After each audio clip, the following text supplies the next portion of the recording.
अब तक आपने देखा कि महाराज विक्रमादित्य ने तीनों परीक्षाओं में सफलता पाई है। न्याय की तराजू में संतुलन, साहस की गुफा में दया और बुद्धि की पहेली में प्रेम का जवाब देकर उन्होंने साबित कर दिया है कि वे पंचदंड छत्र के सच्चे हकदार हैं।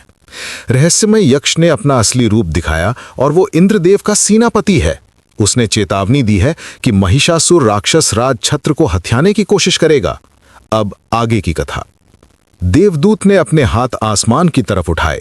अचानक सुनहरी रोशनी से भरा एक छत्र नीचे उतरा। उसमें 5 चमकदार दंड थे। हर दंड से अलग रंग की रोशनी निकल रही थी, लाल, पीली, नीली, हरी और सफेद। देवदूत ने विक्रम को समझाया कि हर दंड की अपनी शक्ति है। पहला दंड सत्य का है, जो झूठ को नष्ट करता है। दूसरा न्याय का है, जो अन्याय का अंत करता है। तीसरा साहस का है, जो डर को भगाता है। चौथा प्रेम का है, जो नफरत को जीतता है। पांचवा ज्ञान का है, जो अज्ञानता मिटाता है। विक्रम ने छत्र को हाथ में लिया। एक अजीब सी शक्ति उनके पूरे शरीर में दौड़ गई। उन्हें लगा जैसे वे कुछ भी कर सकते हैं, पर साथ ही एक भारी जिम्मेदारी का एहसास भी हुआ। तभी जमीन हिलने लगी। आसमान में काले बादल छा गए। दूर से एक भयानक हंसी की आवाज आई। देवदूत ने कहा कि महिषासुर आ रहा है। अब असली परीक्षा शुरू होगी। एक विशाल काली छाया आसमान से उतरी। उसमें से निकलकर एक भैंसे के सिर वाला राक्षस खड़ा हुआ। उसकी आंखें जलते कोयले की तरह लाल थीं और मुंह से आग निकल रही थी। उसके हाथ में एक विशाल गदा थी।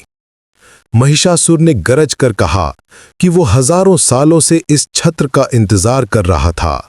अब जब ये प्रकट हुआ है तो वो इसे हथियाकर पूरी पृथ्वी पर अंधेरा फैला देगा।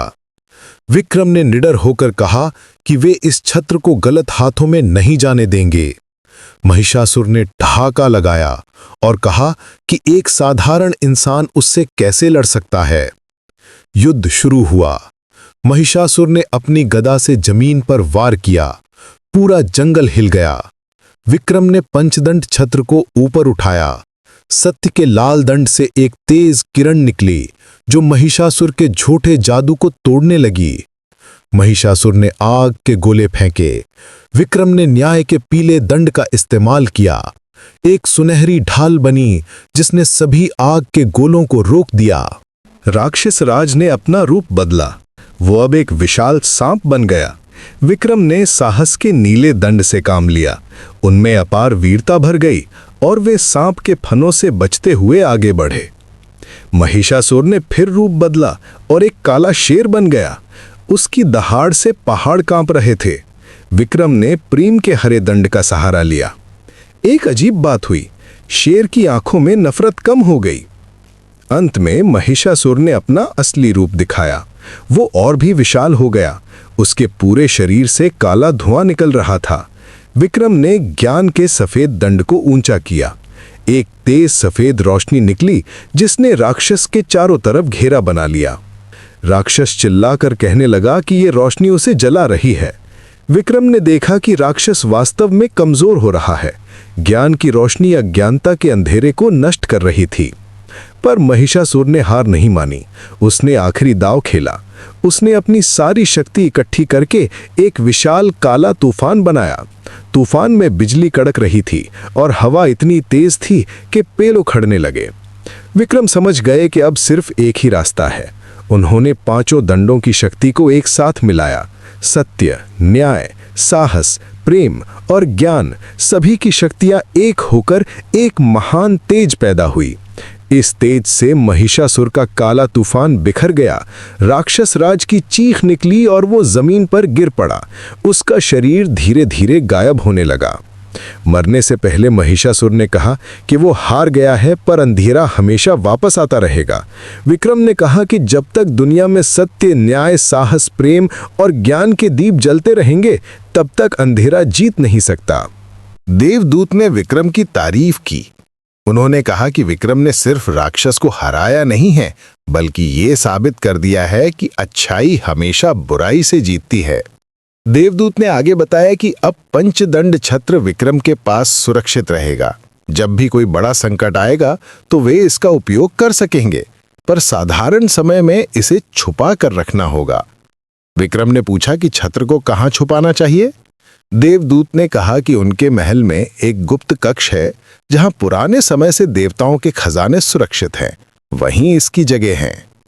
भद्रकेतु ने पूछा कि क्या अब कोई और खतरा है।